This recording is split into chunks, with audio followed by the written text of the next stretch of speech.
Former President of the United States, Donald Trump, lives to fight yet another day as a failed assassination attempt was made on his life. On the 13th of June 2024, the former president was giving a speech in Pennsylvania. As from the audience, multiple gunshots were fired, killing at least one innocent civilian, injuring a few, including former President Donald Trump. A bullet had connected with Trump's ear, leaving him bleeding on stage, seconds before the Secret Service jumped in.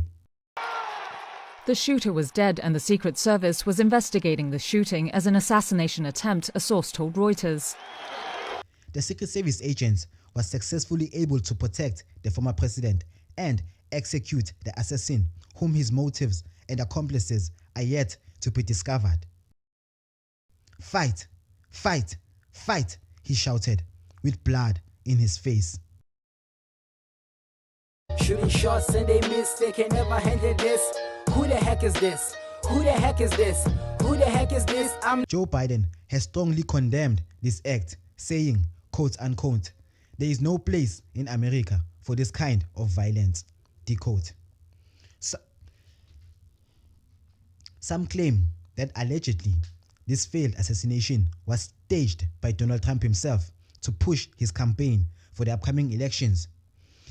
While this begs the question, is the US stable, or is a civil war brewing in the US? The assassin was identified. The assassin whom was executed on the spot was identified as 20-year-old Thomas Matthew, whom has ties with the Republican Party and has on multiple occasions donated to the party. What do you think could have caused Thomas to act in such a way? Is it possible he was acting on his own will, or was he hired? And if he was hired by who?